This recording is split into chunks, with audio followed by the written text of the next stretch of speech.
ألف لام ميم.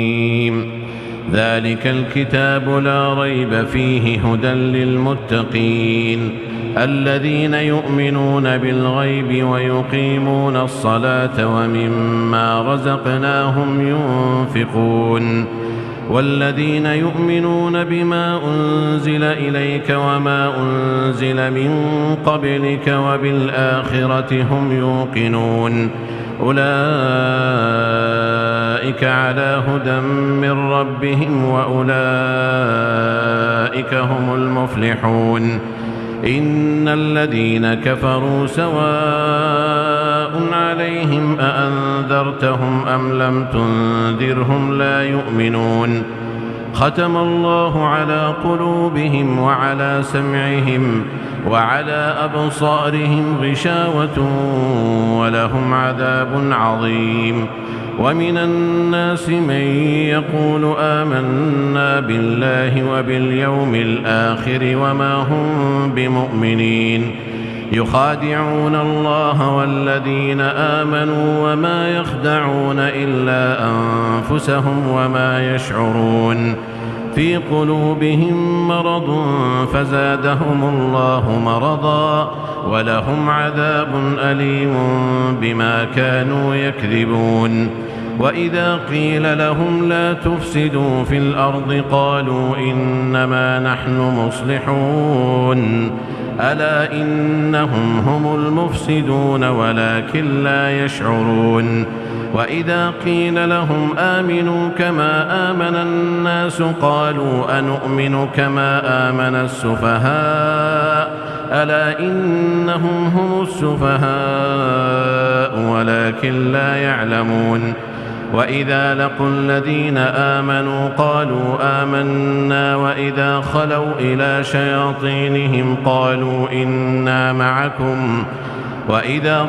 إلى شياطينهم قالوا إنا معكم إنما نحن مستهزئون الله يستهزئ بهم ويمدهم في طغيانهم يعمهون أولئك الذين اشتروا الضلالة بالهدى فما ربحت تجارتهم وما كانوا مهتدين مثلهم كمثل الذي استوقد نارا فلما أضاءت ما حوله ذهب الله بنورهم وتركهم في ظلمات لا يبصرون صم بكم عمي فهم لا يرجعون أو كصيب من السماء فيه ظلمات ورعد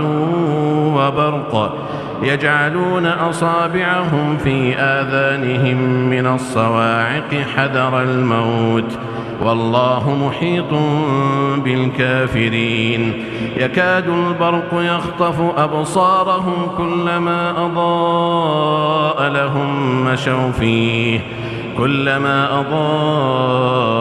لهم مشوا فيه وإذا أظلم عليهم قاموا ولو شاء الله لذهب بسمعهم وأبصارهم إن الله على كل شيء قدير يا أيها الناس اعبدوا ربكم الذي خلقكم والذين من قبلكم لعلكم تتقون الذي جعل لكم الأرض فراشا والسماء بناء وأنزل من السماء ماء فأخرج به من الثمرات رزقا لكم فلا تجعلوا لله أندادا وأنتم تعلمون وإن كنتم في ريب مما نزلنا على عبدنا فأتوا بسورة من مثله وادعوا شهداءكم من دون الله إن كنتم صادقين فإن لم تفعلوا ولن تفعلوا فاتقوا النار التي وقودها الناس والحجارة أعدت للكافرين وبشر الذين آمنوا وعملوا الصالحات أن لهم جنات تجري من تحتها الأنهار كلما رزقوا منها من ثمرة رزقا قالوا هذا الذي رزقنا من قبل وأتوا به متشابها ولهم فيها أزواج مطهرة وهم فيها خالدون إن الله لا يستحيي أن يضرب مثلا ما بعوضة فما فوقها فأما الذين آمنوا فيعلمون أنه الحق من ربهم وأما الذين كفروا فيقولون ماذا أراد الله بهذا مثلا يضل به كثيرا ويهدي به كثيرا وما يضل به إلا الفاسقين الذين ينقضون عهد الله من بعد ميثاقه ويقطعون ما أمر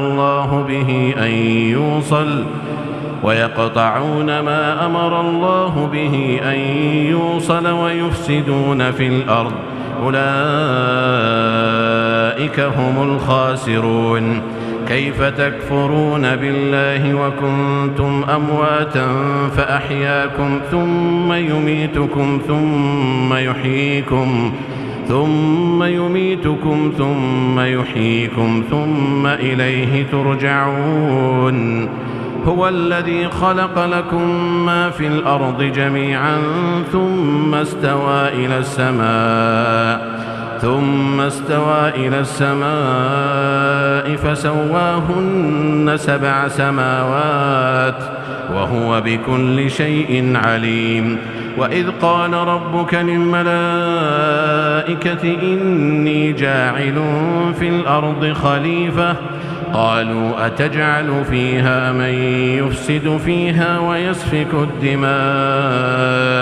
قالوا أتجعل فيها من يفسد فيها ويسفك الدماء ونحن نسبح بحمدك ونقدس لك قال إني أعلم ما لا تعلمون وعلم آدم الأسماء كلها ثم عرضهم على الملائكة فقال أنبئوني بأسماء هؤلاء إن كنتم صادقين قالوا سبحانك لا علم لنا إلا ما علمتنا إنك أنت العليم الحكيم قال يا آدم أنبئهم بأسمائهم فلما أنبأهم بأسمائهم قال ألم أقل لكم إني أعلم غيب السماوات والأرض وأعلم ما تبدون وما كنتم تكتمون وإذ قلنا للملائكة اسجدوا لآدم فسجدوا إلا إبليس أبى واستكبر وكان من الكافرين وقلنا يا آدم اسكن أنت وزوجك الجنة وكلا منها رغدا حيث شئتما ولا تقربا هذه الشجرة فتكونا من الظالمين فأزلهما الشيطان عنها فأخرجهما مما كانا فيه وقلنا اهبطوا بعضكم لبعض عدو ولكم في الأرض مستقر ومتاع إلى حين فتلقى آدم من ربه كلمات فتاب عليه إنه هو التواب الرحيم قلنا اهبطوا منها جميعا فإما يأتينكم مني هدى فمن تبع هداي فلا خوف عليهم ولا هم يحزنون والذين كفروا وكذبوا بآياتنا أولئك أصحاب النار هم فيها خالدون. يا بني إسرائيل اذكروا نعمتي التي أنعمت عليكم وأوفوا بعهدي أوف بعهدكم وإياي فارهبون. وآمنوا بما أنزلت مصدقا لما معكم ولا تكونوا أول كافر به ولا تشتروا بآياتي ثمنا قليلا وإياي فاتقون. ولا تلبسوا الحق بالباطل وتكتموا الحق وأنتم تعلمون. وأقيموا الصلاة وآتوا الزكاة واركعوا مع الراكعين. أتأمرون الناس بالبر وتنسون أنفسكم وأنتم تتلون الكتاب أفلا تعقلون. واستعينوا بالصبر والصلاة وإنها لكبيرة إلا على الخاشعين الذين يظنون أنهم ملاقو ربهم وأنهم إليه راجعون. يا بني إسرائيل اذكروا نعمتي التي أنعمت عليكم وأني فضلتكم على العالمين. واتقوا يوما لا تجزي نفس عن نفس شيئا ولا يقبل منها شفاعة ولا يؤخذ منها عدل ولا هم ينصرون. وإذ نجيناكم من آل فرعون يسومونكم سوء العذاب يذبحون أبناءكم ويستحيون نساءكم وفي ذلكم بلاء من ربكم عظيم. وإذ فرقنا بكم البحر فأنجيناكم وأغرقنا آل فرعون وأنتم تنظرون. وإذ واعدنا موسى 40 ليلة ثم اتخذتم العجل من بعده وأنتم ظالمون ثم عفونا عنكم من بعد ذلك لعلكم تشكرون. وإذ آتينا موسى الكتاب والفرقان لعلكم تهتدون. وإذ قال موسى لقومه يا قوم إنكم ظلمتم أنفسكم باتخاذكم العجل فتوبوا إلى بارئكم فاقتلوا أنفسكم ذلكم خير لكم عند بارئكم فتاب عليكم إنه هو التواب الرحيم. وإذ قلتم يا موسى لن نؤمن لك حتى نرى الله جهرة فأخذتكم الصاعقة وأنتم تنظرون ثم بعثناكم من بعد موتكم لعلكم تشكرون. وظللنا عليكم الغمام وأنزلنا عليكم المن والسلوى كلوا من طيبات ما رزقناكم وما ظلمونا ولكن كانوا أنفسهم يظلمون. وإذ قلنا ادخلوا هذه القرية فكلوا منها حيث شئتم رغدا وادخلوا الباب سجدا وقولوا حطة نغفر لكم خطاياكم وسنزيد المحسنين. فبدل الذين ظلموا قولا غير الذي قيل لهم فأنزلنا على الذين ظلموا رجزا من السماء بما كانوا يفسقون. وإذ استسقى موسى لقومه فقلنا اضرب بعصاك الحجر فانفجرت منه 12 عينا قد علم كل أناس مشربهم كلوا واشربوا من رزق الله ولا تعثوا في الأرض مفسدين. وإذ قلتم يا موسى لن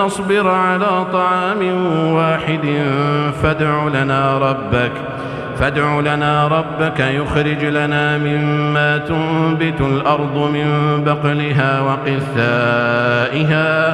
وقثائها وفومها وعدسها وبصلها. قال أتستبدلون الذي هو أدنى بالذي هو خير؟ اهبطوا مصرا فإن لكم ما سألتم وضربت عليهم الذلة والمسكنة وباءوا بغضب من الله، ذلك بأنهم كانوا يكفرون بآيات الله ويقتلون النبيين بغير الحق، ذلك بما عصوا وكانوا يعتدون. إن الذين آمنوا والذين هادوا والنصارى والصابئين من آمن بالله واليوم الآخر وعمل صالحا فلهم أجرهم عند ربهم ولا خوف عليهم ولا هم يحزنون. وإذ أخذنا ميثاقكم ورفعنا فوقكم الطور خذوا ما آتيناكم بقوة واذكروا ما فيه لعلكم تتقون. ثم توليتم من بعد ذلك فلولا فضل الله عليكم ورحمته لكنتم من الخاسرين. ولقد علمتم الذين اعتدوا منكم في السبت فقلنا لهم كونوا قردة خاسئين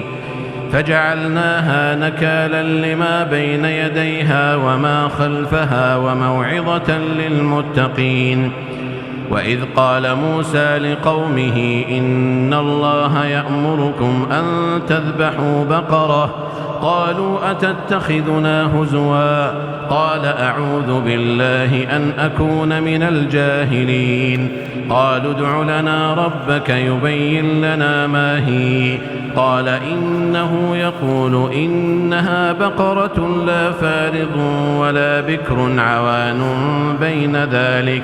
فافعلوا ما تؤمرون. قالوا ادع لنا ربك يبين لنا ما لونها قال إنه يقول إنها بقرة صفراء فاقع لونها تسر الناظرين.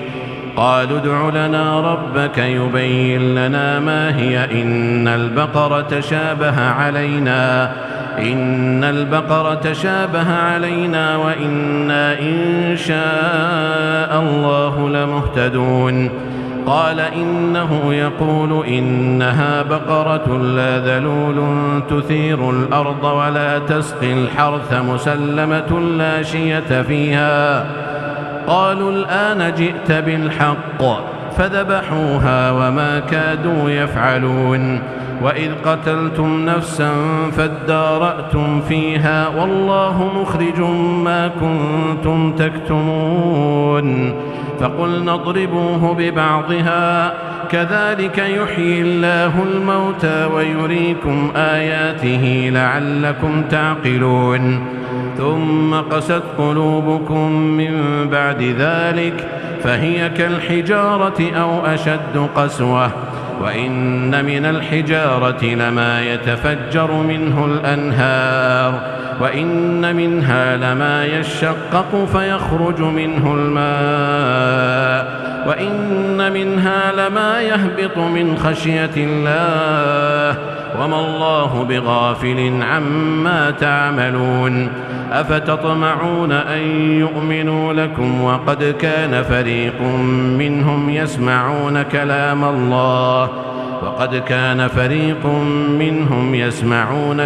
الله ثم يحرفونه من بعد ما عقلوه وهم يعلمون. وإذا لقوا الذين آمنوا قالوا آمنا وإذا خلا بعضهم إلى بعض قالوا أتحدثونهم بما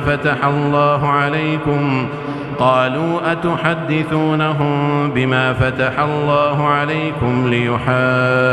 ليحاجوكم به عند ربكم أفلا تعقلون أولا يعلمون أن الله يعلم ما يسرون وما يعلنون ومنهم أميون لا يعلمون الكتاب إلا أماني وإن هم إلا يظنون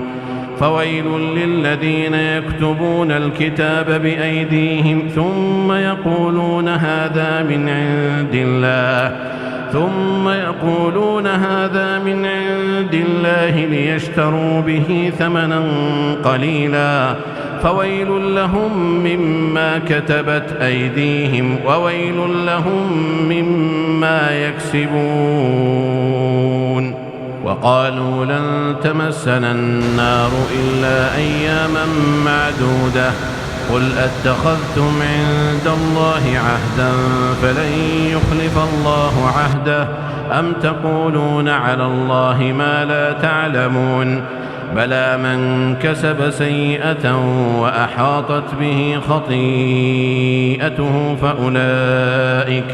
فأولئك أصحاب النار هم فيها خالدون والذين آمنوا وعملوا الصالحات أولئك أصحاب الجنة هم فيها خالدون وإذ أخذنا ميثاق بني إسرائيل لا تعبدون إلا الله وبالوالدين إحسانا وذي القربى واليتامى والمساكين وقولوا للناس حسنا وأقيموا الصلاة وآتوا الزكاة ثم توليتم إلا قليلا منكم وأنتم معرضون وإذ أخذنا ميثاقكم لا تسفكون دماءكم ولا تخرجون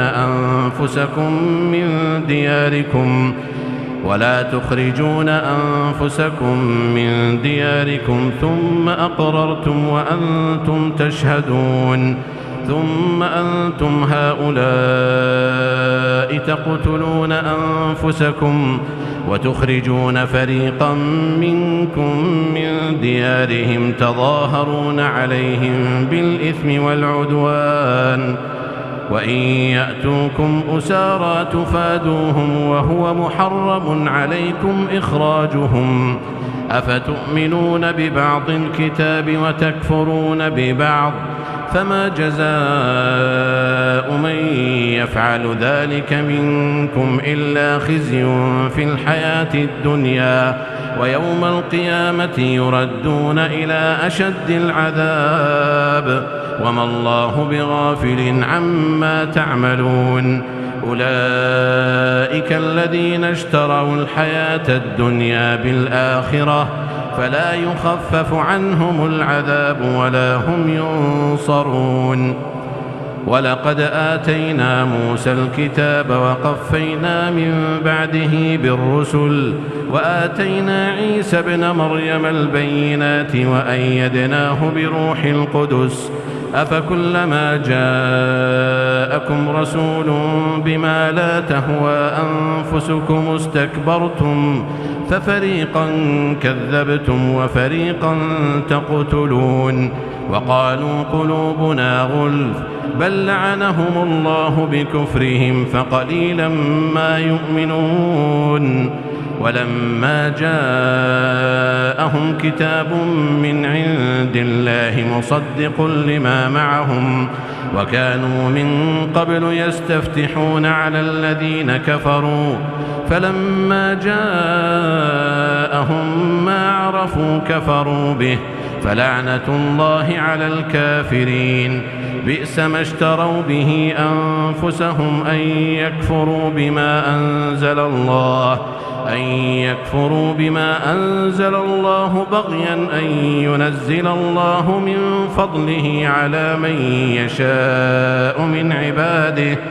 فباءوا بغضب على غضب وللكافرين عذاب مهين وإذا قيل لهم آمنوا بما أنزل الله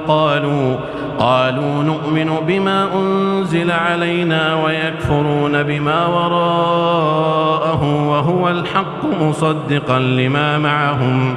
قل فلم تقتلون أنبياء الله من قبل إن كنتم مؤمنين. ولقد جاءكم موسى بالبينات ثم اتخذتم العجل من بعده وأنتم ظالمون. وإذ أخذنا ميثاقكم ورفعنا فوقكم الطور خذوا ما آتيناكم بقوة واسمعوا. قالوا سمعنا وعصينا وأشربوا في قلوبهم العجل بكفرهم. قل بئس ما يأمركم به إيمانكم إن كنتم مؤمنين. قل إن كانت لكم الدار الآخرة عند الله خالصة من دون الناس فتمنوا الموت إن كنتم صادقين. ولن يتمنوه أبدا بما قدمت أيديهم والله عليم بالظالمين. ولتجدنهم أحرص الناس على حياة ومن الذين أشركوا يود أحدهم لو يعمر 1000 سنة وما هو بمزحزحه من العذاب أن يعمر والله بصير بما يعملون. قل من كان عدوا لجبريل فإنه نزله على قلبك بإذن الله مصدقا لما بين يديه وهدى وبشرى للمؤمنين. من كان عدوا لله وملائكته ورسله وجبريل وميكال فإن الله عدو للكافرين. ولقد أنزلنا إليك آيات بينات وما يكفر بها إلا الفاسقون. أوكلما عاهدوا عهدا نبذه فريق منهم بل أكثرهم لا يؤمنون. ولما جاءهم رسول من عند الله مصدق لما معهم نبذ فريق من الذين أوتوا الكتاب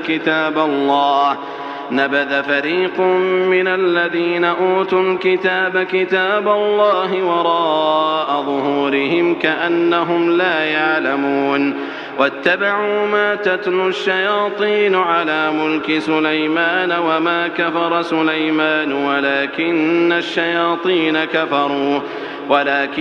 الشياطين كفروا يعلمون الناس السحر وما أنزل على الملكين ببابل هاروت وماروت وما يعلمان من أحد حتى يقولا إنما نحن فتنة فلا تكفر فيتعلمون منهما ما يفرقون به بين المرء وزوجه وما هم بضارين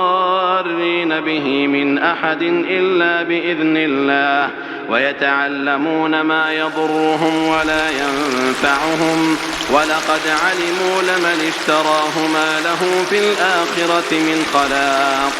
ولبئس ما شروا به أنفسهم لو كانوا يعلمون. ولو أنهم آمنوا واتقوا لمثوبة من عند الله خير لو كانوا يعلمون. يا أيها الذين آمنوا لا تقولوا راعنا وقولوا انظرنا واسمعوا وللكافرين عذاب أليم. ما يود الذين كفروا من أهل الكتاب ولا المشركين أن ينزل عليكم من خير من ربكم والله يختص برحمته من يشاء والله ذو الفضل العظيم. ما ننسخ من آية أو ننسها نأت بخير منها أو مثلها. ألم تعلم أن الله على كل شيء قدير. ألم تعلم أن الله له ملك السماوات والأرض وما لكم من دون الله من ولي ولا نصير. أم تريدون أن تسألوا رسولكم كما سئل موسى من قبل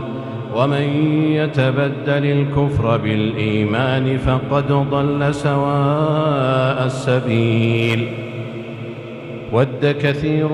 من أهل الكتاب لو يردونكم من بعد إيمانكم كفارا حسدا من عند أنفسهم من بعد ما تبين لهم الحق فاعفوا واصفحوا حتى يأتي الله بأمره إن الله على كل شيء قدير. وأقيموا الصلاة وآتوا الزكاة وما تقدموا لأنفسكم من خير تجدوه عند الله إن الله بما تعملون بصير. وقالوا لن يدخل الجنة إلا من كان هودا أو نصارى تلك أمانيهم قل هاتوا برهانكم إن كنتم صادقين. بلى من أسلم وجهه لله وهو محسن فله أجره عند ربه ولا خوف عليهم ولا هم يحزنون. وقالت اليهود ليست النصارى على شيء وقالت النصارى ليست اليهود على شيء وهم يتلون الكتاب كذلك قال الذين لا يعلمون مثل قولهم فالله يحكم بينهم يوم القيامة فيما كانوا فيه يختلفون. ومن أظلم ممن منع مساجد الله أن يذكر فيها اسمه وسعى في خرابها أولئك ما كان لهم أن يدخلوها إلا خائفين لهم في الدنيا خزي ولهم في الآخرة عذاب عظيم.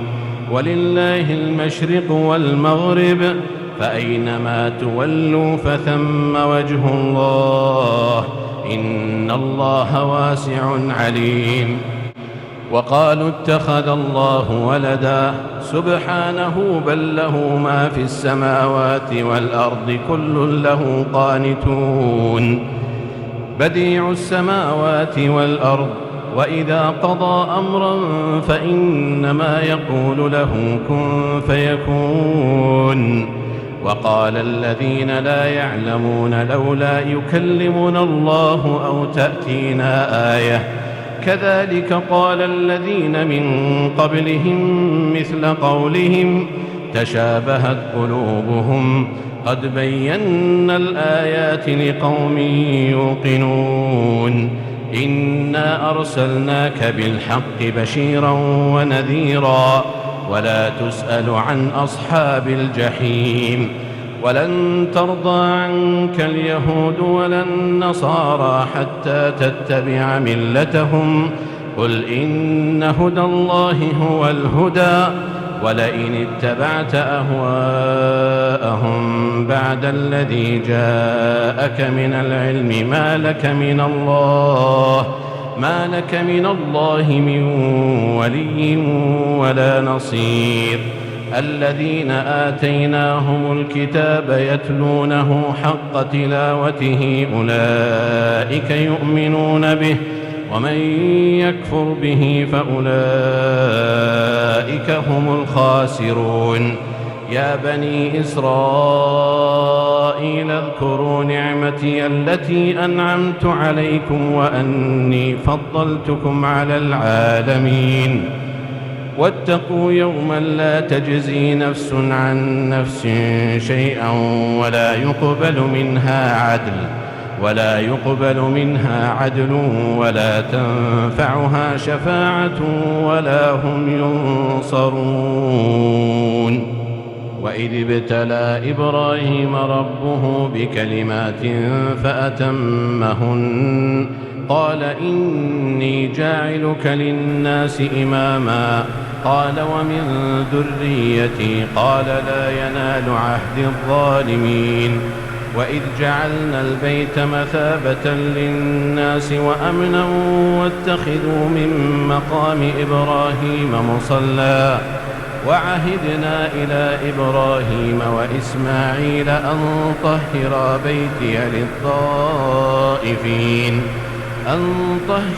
بيتي للطائفين والعاكفين والركع السجود.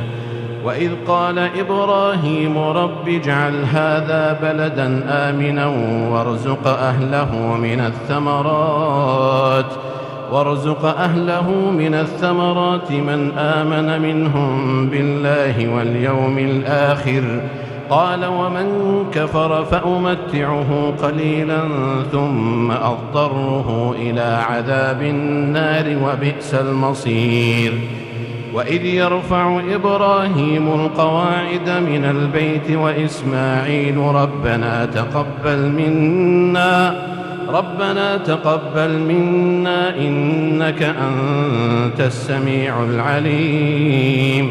ربنا واجعلنا مسلمين لك ومن ذريتنا أمة مسلمة لك وأرنا مناسكنا وتب علينا إنك أنت التواب الرحيم ربنا وابعث فيهم رسولا منهم يتلو عليهم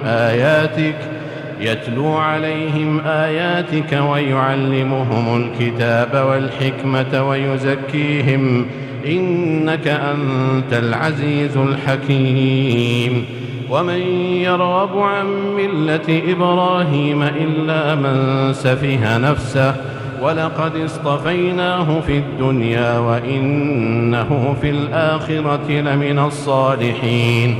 إذ قال له ربه أسلم قال أسلمت لرب العالمين. ووصى بها إبراهيم بنيه ويعقوب يا بني إن الله اصطفى لكم الدين فلا تموتن إلا وأنتم مسلمون. أم كنتم شهداء إذ حضر يعقوب الموت إذ قال لبنيه ما تعبدون من بعدي قالوا نعبد إلهك وإله آبائك إبراهيم وإسماعيل وإسحاق إلها واحدا ونحن له مسلمون. تلك أمة قد خلت لها ما كسبت ولكم ما كسبتم ولا تسألون عما كانوا يعملون. وقالوا كونوا هودا أو نصارى تهتدوا قل بل ملة إبراهيم حنيفا وما كان من المشركين.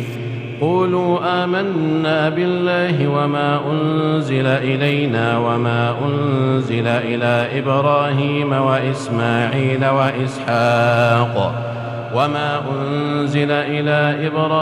وإسماعيل وإسحاق ويعقوب والأسباط وما أوتي موسى وعيسى وما أوتي النبيون من ربهم لا نفرق بين أحد منهم ونحن له مسلمون. فإن آمنوا بمثل ما آمنتم به فقد اهتدوا وإن تولوا فإنما هم في شقاق فسيكفيكهم الله وهو السميع العليم. صبغة الله ومن أحسن من الله صبغة ونحن له عابدون. قل أتحاجوننا في الله وهو ربنا وربكم ولنا أعمالنا ولكم أعمالكم ونحن له مخلصون. أم تقولون إن إبراهيم وإسماعيل وإسحاق ويعقوب والأسباط كانوا هودا أو نصارى قل أأنتم أعلم أم الله ومن أظلم ممن كتم شهادة عنده من الله وما الله بغافل عما تعملون تلك أمة قد خلت لها ما كسبت ولكم ما كسبتم ولا تسألون عما كانوا يعملون سيقول السفهاء من الناس ما ولاهم عن قبلتهم التي كانوا عليها قل لله المشرق والمغرب يهدي من يشاء إلى صراط مستقيم وكذلك جعلناكم أمة وسطا لتكونوا شهداء على الناس ويكون الرسول عليكم شهيدا وما جعلنا القبلة التي كنت عليها إلا لنعلم من يتبع الرسول ممن ينقلب على عقبيه وإن كانت لكبيرة إلا على الذين هدى الله وما كان الله ليضيع إيمانكم إن الله بالناس لرؤوف رحيم قد نرى تقلب وجهك في السماء فلنولينك قبلة ترضاها فول وجهك شطر المسجد الحرام وحيث ما كنتم فولوا وجوهكم شطره وإن الذين أوتوا الكتاب ليعلمون أنه الحق من ربهم وما الله بغافل عما يعملون ولئن أتيت الذين أوتوا الكتاب بكل آية ما تبعوا قبلتك وما أنت بتابع قبلتهم وما بعضهم بتابع قبلة بعض ولئن اتبعت أهواءهم من بعد ما جاءك من العلم إنك إذا لمن الظالمين الذين آتيناهم الكتاب يعرفونه كما يعرفون أبناءهم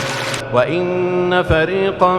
منهم ليكتمون الحق وهم يعلمون الحق من ربك فلا تكونن من الممترين ولكل وجهة هو موليها فاستبقوا الخيرات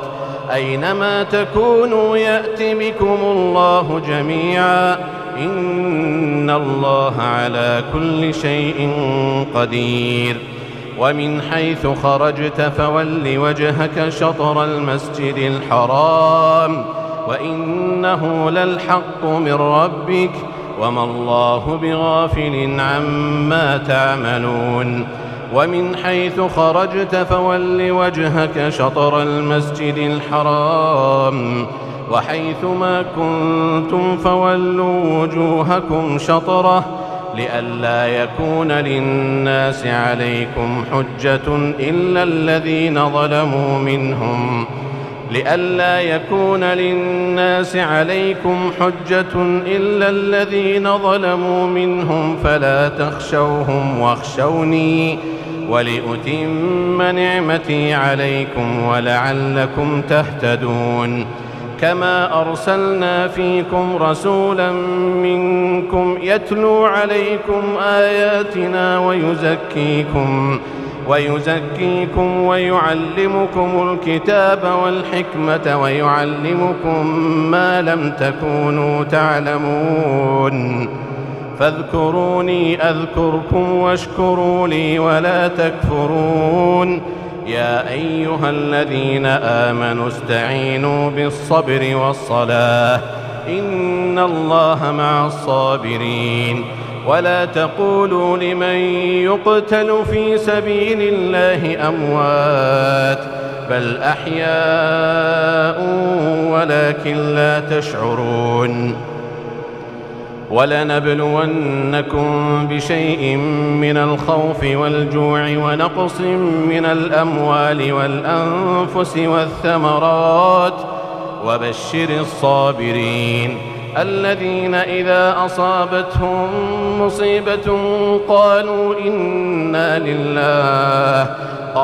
إنا لله وإنا إليه راجعون أولئك عليهم صلوات من ربهم ورحمة وأولئك هم المهتدون إن الصفا والمروة من شعائر الله فمن حج البيت أو اعتمر فلا جناح عليه أن يطوف بهما ومن تطوع خيرا فإن الله شاكر عليم إن الذين يكتمون ما أنزلنا من البينات والهدى من بعد ما بيناه للناس في الكتاب أولئك يلعنهم الله ويلعنهم اللاعنون إلا الذين تابوا وأصلحوا وبينوا فأولئك أتوب عليهم وأنا التواب الرحيم إن الذين كفروا وماتوا وهم كفار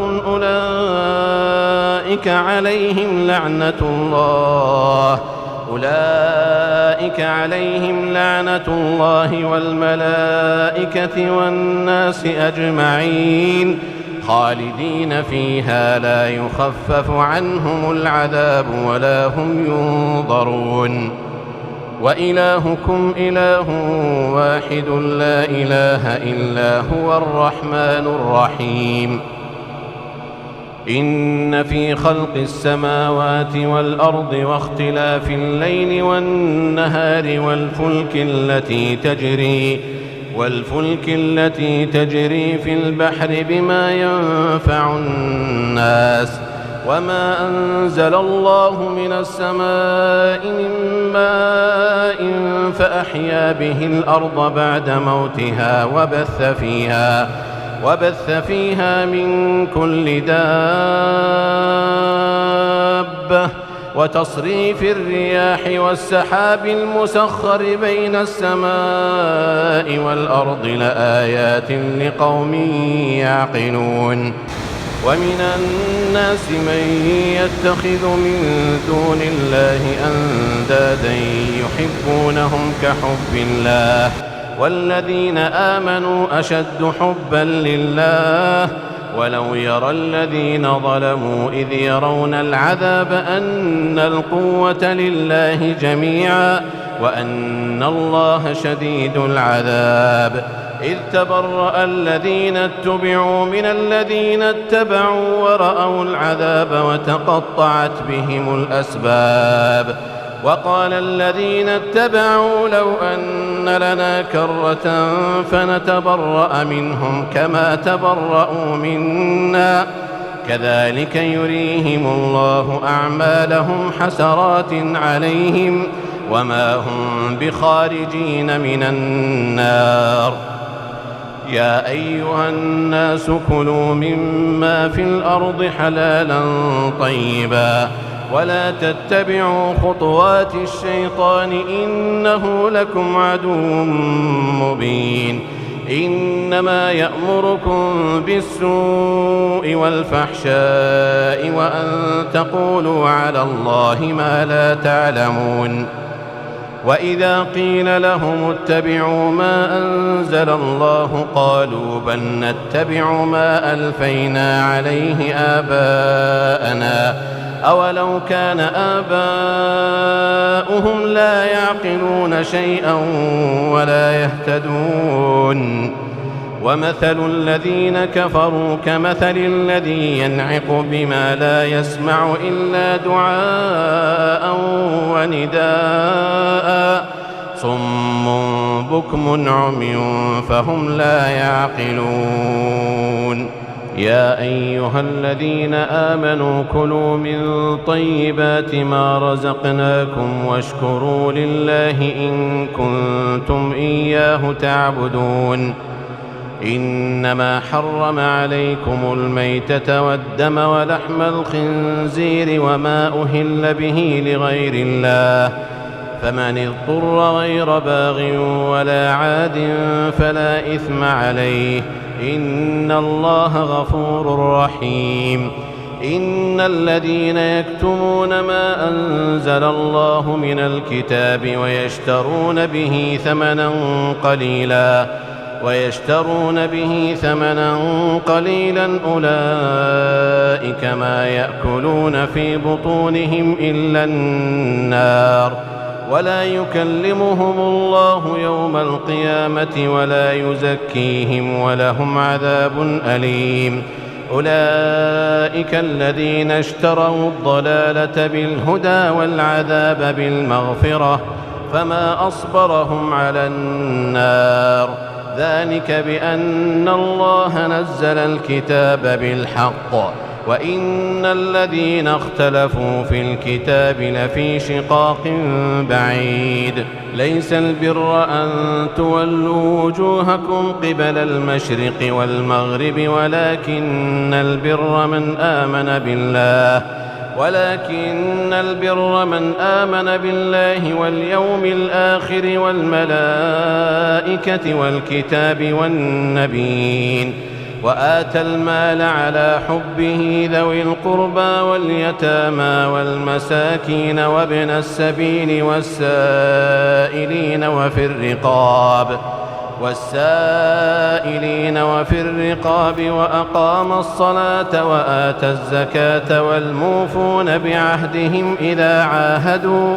والصابرين في البأساء والضراء وحين البأس، أولئك الذين صدقوا وأولئك هم المتقون. يا أيها الذين آمنوا كتب عليكم القصاص في القتلى، الحر بالحر والعبد بالعبد والأنثى بالأنثى، فمن عفي له من أخيه شيء فاتباع بالمعروف وأداء إليه بإحسان، ذلك تخفيف من ربكم ورحمة، فمن اعتدى بعد ذلك فله عذاب أليم. ولكم في القصاص حياة يا أولي الألباب لعلكم تتقون. كتب عليكم إذا حضر أحدكم الموت إن ترك خيرا الوصية للوالدين والأقربين بالمعروف حقا على المتقين، فمن بدله بعدما سمعه فإنما إثمه على الذين يبدلونه، إن الله سميع عليم. فمن خاف من موص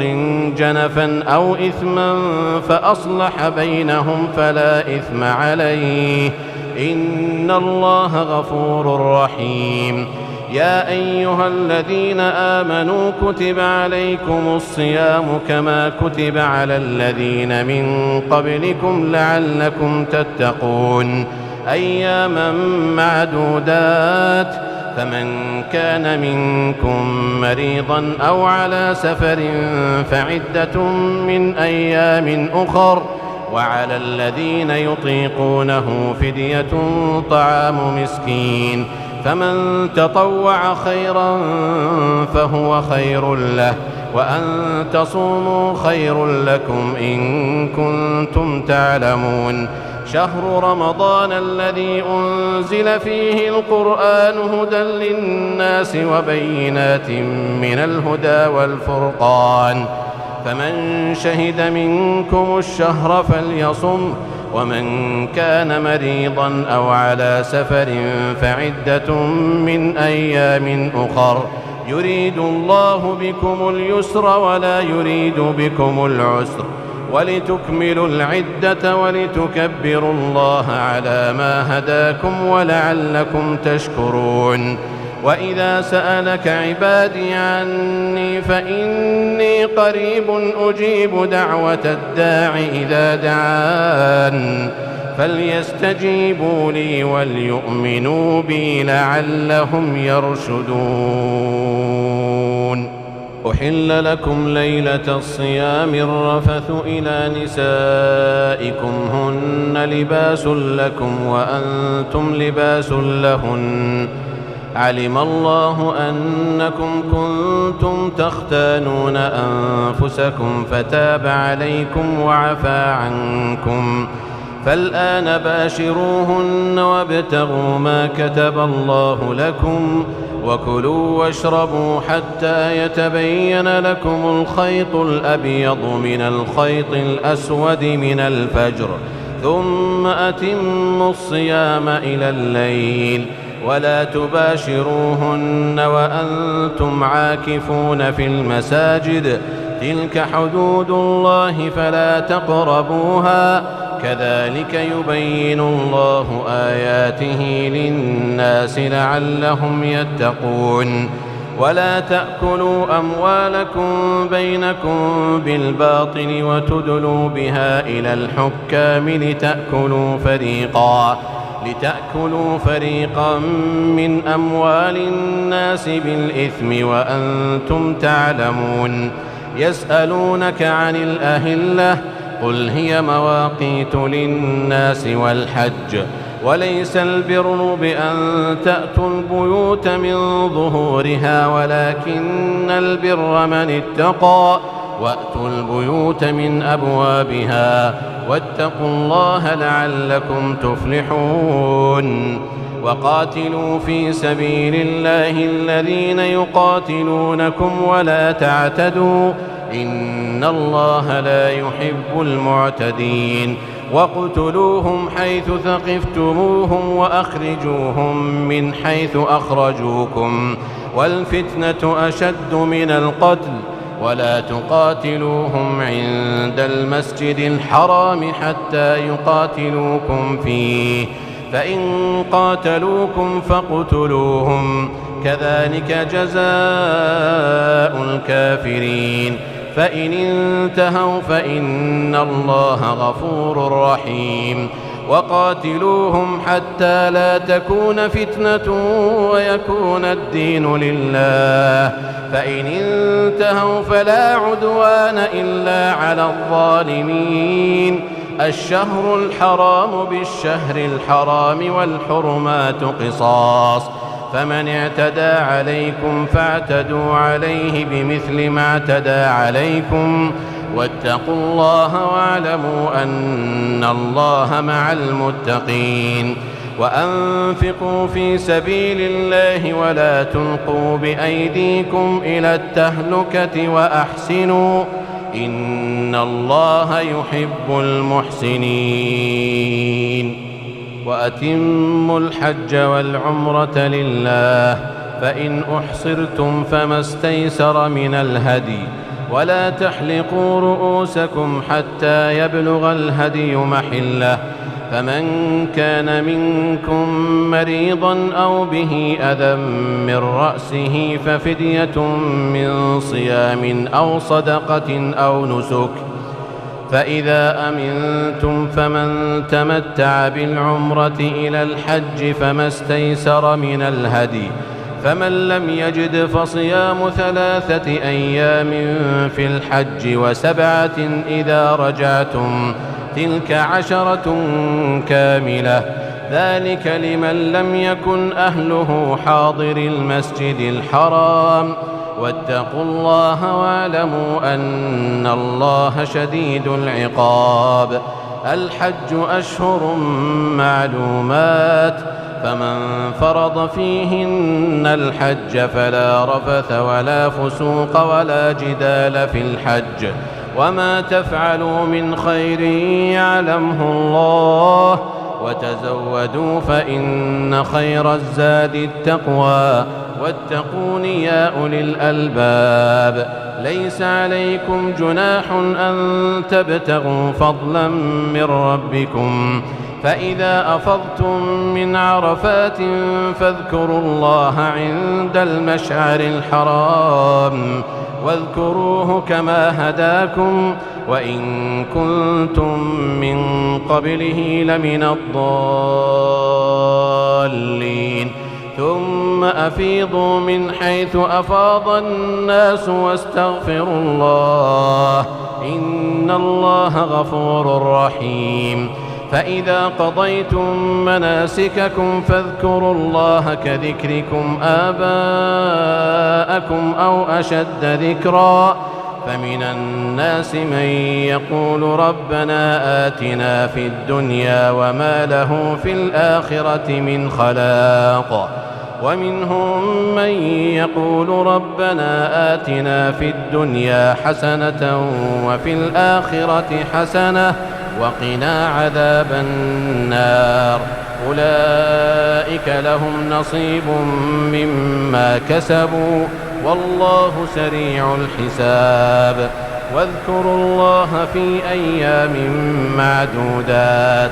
فمن تعجل في يومين فلا إثم عليه ومن تأخر فلا إثم عليه لمن اتقى واتقوا الله واعلموا أنكم إليه تحشرون. ومن الناس من يعجبك قوله في الحياة الدنيا ويشهد الله على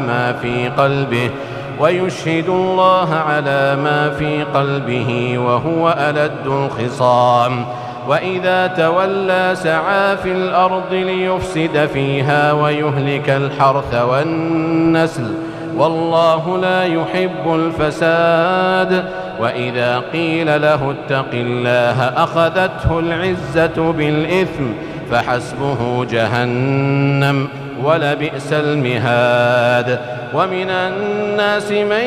يشري نفسه ابتغاء مرضات الله والله رؤوف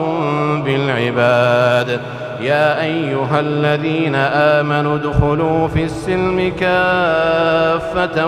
ولا تتبعوا خطوات الشيطان إنه لكم عدو مبين. فإن زللتم من بعد ما جاءتكم البينات فاعلموا أن الله عزيز حكيم. هل ينظرون إلا أن يأتيهم الله في ظلل من الغمام والملائكة وقضي الأمر وإلى الله ترجع الأمور. سل بني إسرائيل كم آتيناهم من آية بينة ومن يبدل نعمة الله من بعد ما جاءته فإن الله شديد العقاب. زين للذين كفروا الحياة الدنيا ويسخرون من الذين آمنوا والذين اتقوا فوقهم يوم القيامة والله يرزق من يشاء بغير حساب. كان الناس أمة واحدة فبعث الله النبيين مبشرين ومنذرين وأنزل معهم الكتاب بالحق ليحكم بين الناس فيما اختلفوا فيه وما اختلف فيه إلا الذين أوتوه من بعد ما جاءتهم البينات بغيا بينهم فهدى الله الذين آمنوا لما اختلفوا فيه من الحق بإذنه والله يهدي من يشاء إلى صراط مستقيم. أم حسبتم أن تدخلوا الجنة ولما يأتكم مثل الذين خلوا من قبلكم مستهم البأساء والضراء وزلزلوا حتى يقول الرسول والذين آمنوا معه متى نصر الله ألا إن نصر الله قريب. يسألونك ماذا ينفقون قل ما أنفقتم من خير فللوالدين والأقربين واليتامى والمساكين وابن السبيل وما تفعلوا من خير فإن الله به عليم. كتب عليكم القتال وهو كره لكم وعسى أن تكرهوا شيئا وهو خير لكم، وعسى أن تحبوا شيئا وهو شر لكم، والله يعلم وأنتم لا تعلمون. يسألونك عن الشهر الحرام قتال فيه، قل قتال فيه كبير، وصد عن سبيل الله وكفر به والمسجد الحرام وإخراج أهله منه أكبر عند الله، والفتنة أكبر من القتل، ولا يزالون يقاتلونكم حتى يردوكم عن دينكم إن استطاعوا، ومن يرتدد منكم عن دينه فيمت وهو كافر فأولئك حبطت أعمالهم في الدنيا والآخرة، وأولئك أصحاب النار هم فيها خالدون. إن الذين آمنوا والذين هاجروا وجاهدوا في سبيل الله أولئك يرجون رحمة الله، والله غفور رحيم. يسألونك عن الخمر والميسر قل فيهما إثم كبير ومنافع للناس وإثمهما أكبر من نفعهما، ويسألونك ماذا ينفقون قل العفو، كذلك يبين الله لكم الآيات لعلكم تتفكرون في الدنيا والآخرة. ويسألونك عن اليتامى قل إصلاح لهم خير، وإن تخالطوهم فإخوانكم، والله يعلم المفسد من المصلح، ولو شاء الله لأعنتكم إن الله عزيز حكيم. ولا تنكحوا المشركات حتى يؤمن، ولأمة مؤمنة خير من مشركة ولو أعجبتكم،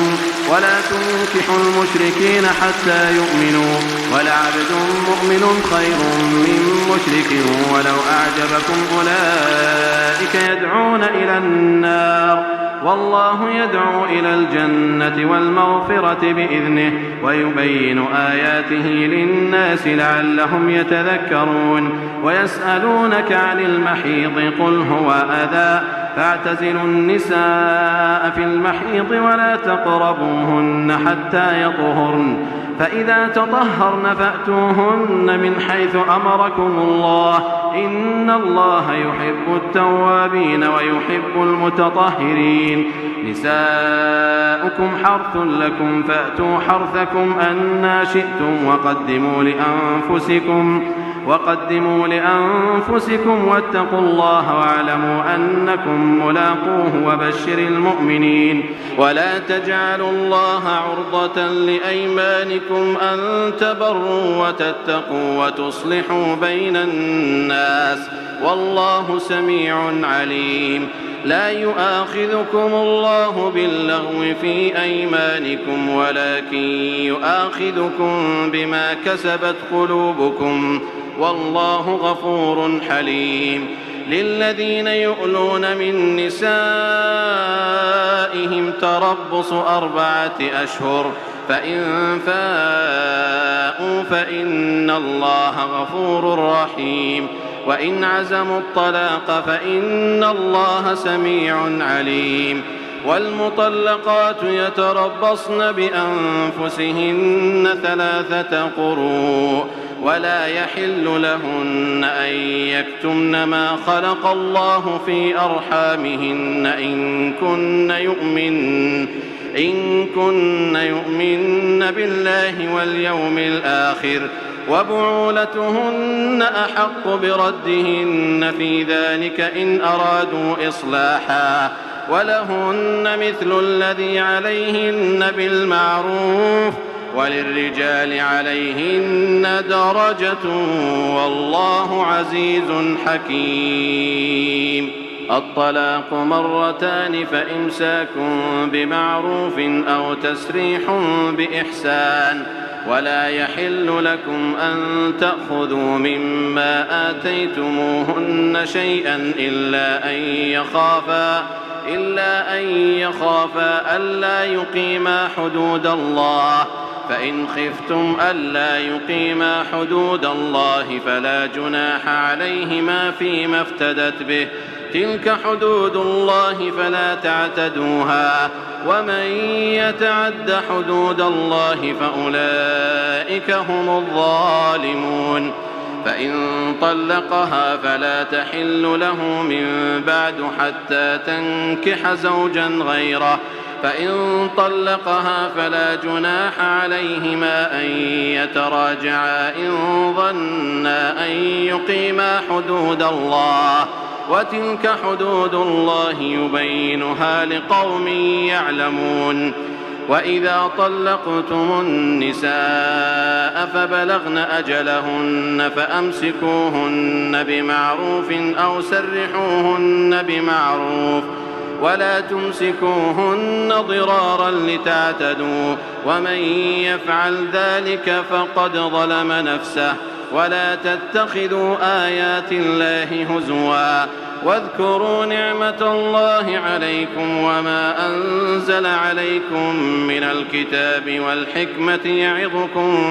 به، واتقوا الله واعلموا أن الله بكل شيء عليم. وإذا طلقتم النساء فبلغن أجلهن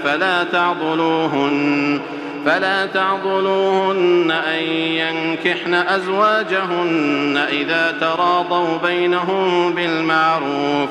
ذلك يوعظ به من كان منكم يؤمن بالله واليوم الآخر، ذلكم أزكى لكم وأطهر، والله يعلم وأنتم لا تعلمون. والوالدات يرضعن أولادهن حولين كاملين لمن أراد أن يتم الرضاعة، وعلى المولود له رزقهن وكسوتهن بالمعروف، لا تكلف نفس إلا وسعها، لا تضار والدة بولدها ولا مولود له بولده، وعلى الوارث مثل ذلك، فإن أرادا فصالا عن تراض منهما وتشاور فلا جناح عليهما. وإن أردتم أن تسترضعوا أولادكم فلا جناح عليكم إذا سلمتم ما آتيتم بالمعروف، واتقوا الله واعلموا أن الله بما تعملون بصير. والذين يتوفون منكم ويذرون أزواجا يتربصن بأنفسهن 4 أشهر و10، فإذا بلغن أجلهن فلا جناح عليكم فيما فعلن في أنفسهن بالمعروف، والله بما تعملون خبير. ولا جناح عليكم فيما عرضتم به من خطبة النساء أو أكننتم في أنفسكم، علم الله أنكم ستذكرونهن ولكن لا تواعدوهن سرا إلا أن تقولوا قولا معروفا، ولا تعزموا عقدة النكاح حتى يبلغ الكتاب أجله، واعلموا أن الله يعلم ما في أنفسكم فاحذروه، واعلموا أن الله غفور حليم. لا جناح عليكم إن طلقتم النساء ما لم تمسوهن أو تفرضوا لهن فريضة، ومتعوهن على الموسع قدره وعلى المقتر قدره متاعا بالمعروف حقا على المحسنين. وإن طلقتموهن من قبل أن تمسوهن وقد فرضتم لهن فريضة فنصف ما فرضتم إلا أن يعفون أو يعفو الذي بيده عقدة النكاح، وأن تعفوا أقرب للتقوى ولا تنسوا الفضل بينكم إن الله بما تعملون بصير حافظوا على الصلوات والصلاة الوسطى وقوموا لله قانتين فإن خفتم فرجالا أو ركبانا فإذا أمنتم فاذكروا الله كما علمكم ما لم تكونوا تعلمون والذين يتوفون منكم ويذرون أزواجا وصية لأزواجهم متاعا إلى الحول غير إخراج فإن خرجن فلا جناح عليكم فيما فعلن في أنفسهن من معروف والله عزيز حكيم وللمطلقات متاع بالمعروف حقا على المتقين كذلك يبين الله لكم آياته لعلكم تعقلون ألم تر إلى الذين خرجوا من ديارهم وهم ألوف حذر الموت فقال لهم الله موتوا ثم أحياهم إن الله لذو فضل على الناس ولكن أكثر الناس لا يشكرون وقاتلوا في سبيل الله واعلموا أن الله سميع عليم من ذا الذي يقرض الله قرضا حسنا فيضاعفه له أضعافا كثيرة والله يقبض ويبسط وإليه ترجعون ألم تر إلى الملأ من بني إسرائيل من بعد موسى إذ قالوا لنبي لهم ابعث لنا ملكا نقاتل في سبيل الله قال هل عسيتم إن كتب عليكم القتال ألا تقاتلوا قالوا وما لنا ألا نقاتل في سبيل الله وقد أخرجنا من ديارنا وأبنائنا فلما كتب عليهم القتال تولوا إلا قليلا منهم والله عليم بالظالمين وقال لهم نبيهم إن الله قد بعث لكم طالوت ملكا قالوا أنى يكون له الملك علينا ونحن أحق بالملك منه ولم يؤت سعة من المال قال إن الله اصطفاه عليكم وزاده بسطة في العلم والجسم والله يؤتي ملكه من يشاء والله واسع عليم وقال لهم نبيهم إن آية ملكه أن يأتيكم التابوت فيه سكينة من ربكم وبقية مما ترك آل موسى وآل هارون تحمله الملائكة إن في ذلك لآية لكم إن كنتم مؤمنين فلما فصل طالوت بالجنود قال إن الله مبتليكم بنهر فمن شرب منه فليس مني ومن لم يطعمه فإنه مني إلا من اغترف غرفة بيده فشربوا منه إلا قليلا منهم فلما جاوزه هو والذين آمنوا معه قالوا لا طاقة لنا اليوم بجالوت وجنوده قال الذين يظنون أنهم ملاقوا الله كم من فئة قليلة غلبت فئة كثيرة بإذن الله والله مع الصابرين ولما برزوا لجالوت وجنوده قالوا ربنا أفرغ علينا صبرا وثبت أقدامنا وانصرنا على القوم الكافرين فهزموهم بإذن الله وقتل داود جالوت وآتاه الله الملك والحكمة وعلمه مما يشاء ولولا دفع الله الناس بعضهم ببعض لفسدت الأرض ولكن الله ذو فضل على العالمين تلك آيات الله نتلوها عليك بالحق وإنك لمن المرسلين تلك الرسل فضلنا بعضهم على بعض منهم من كلم الله ورفع بعضهم درجات وآتينا عيسى ابن مريم البينات وأيدناه بروح القدس ولو شاء الله ما اقتتل الذين من بعدهم من بعد ما جاءتهم البينات ولكن اختلفوا فمنهم من آمن ومنهم من كفر ولو شاء الله ما اقتتلوا ولكن الله يفعل ما يريد. يا أيها الذين آمنوا أنفقوا مما رزقناكم من قبل أن يأتي يوم لا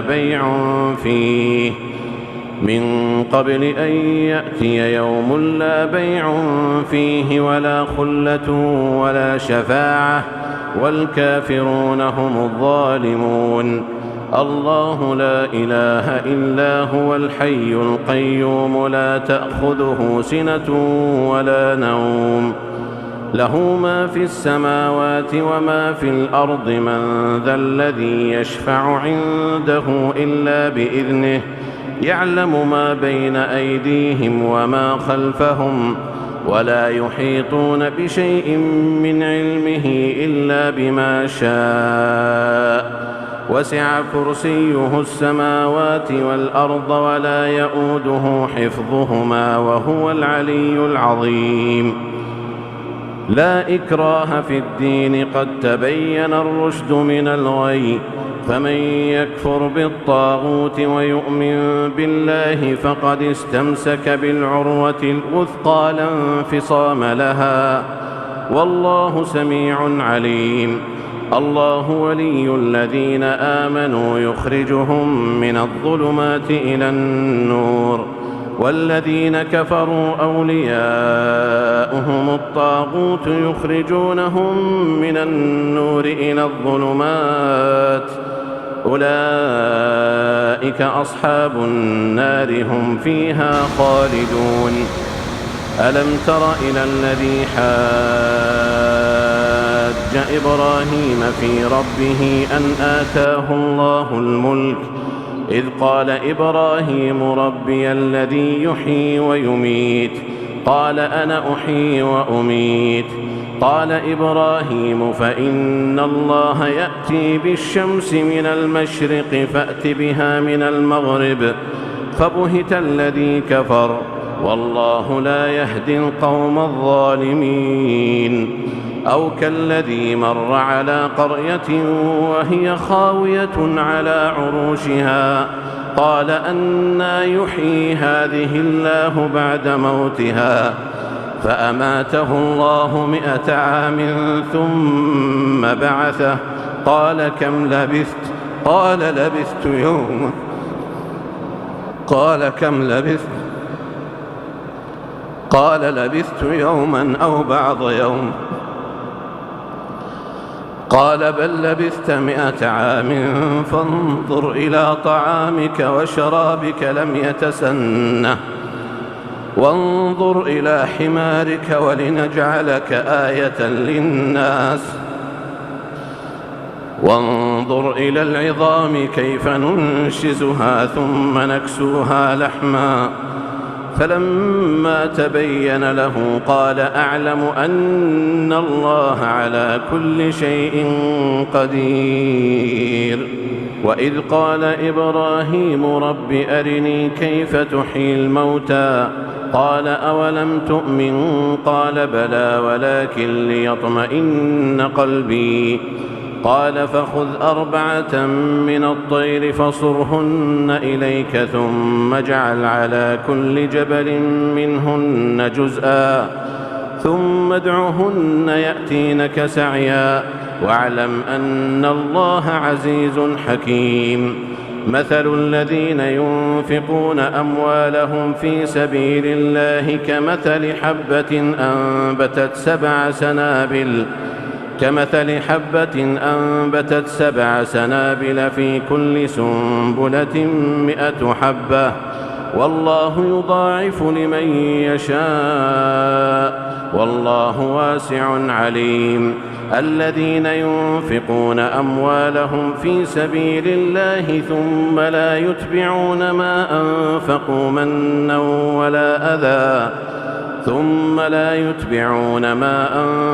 منا ولا أذى لهم أجرهم عند ربهم ولا خوف عليهم ولا هم يحزنون. قول معروف ومغفرة خير من صدقة يتبعها أذى والله غني حليم. يا أيها الذين آمنوا لا تبطلوا صدقاتكم بالمن والأذى كالذي ينفق ماله رئاء الناس ولا يؤمن بالله واليوم الآخر فمثله كمثل صفوان عليه تراب فأصابه وابل فتركه صلدا لا يقدرون على شيء مما كسبوا والله لا يهدي القوم الكافرين. ومثل الذين ينفقون أموالهم ابتغاء مرضات الله وتثبيتا من أنفسهم كمثل جنة بربوة أصابها وابل فآتت أكلها ضعفين فإن لم يصبها وابل فطل والله بما تعملون بصير. أيود أحدكم أن تكون له جنة من نخيل وأعناب تجري من تحتها الأنهار له فيها من كل الثمرات وأصابه الكبر وله ذرية ضعفاء فأصابها إعصار فيه نار فاحترقت كذلك يبين الله لكم الآيات لعلكم تتفكرون. يا أيها الذين آمنوا أنفقوا من طيبات ما كسبتم ومما أخرجنا لكم من الأرض ولا تيمموا الخبيث منه تنفقون ولستم بآخذيه إلا أن تغمضوا فيه واعلموا أن الله غني حميد. الشيطان يعدكم الفقر ويأمركم بالفحشاء والله يعدكم مغفرة منه وفضلا والله واسع عليم. يؤتي الحكمة من يشاء ومن يؤت الحكمة فقد أوتي خيرا كثيرا وما يذكر إلا أولو الألباب. وما أنفقتم من نفقة أو نذرتم من نذر فإن الله يعلمه وما للظالمين من أنصار. إن تبدوا الصدقات فنعما هي وإن تخفوها وتؤتوها الفقراء فهو خير لكم ويكفر عنكم من سيئاتكم والله بما تعملون خبير.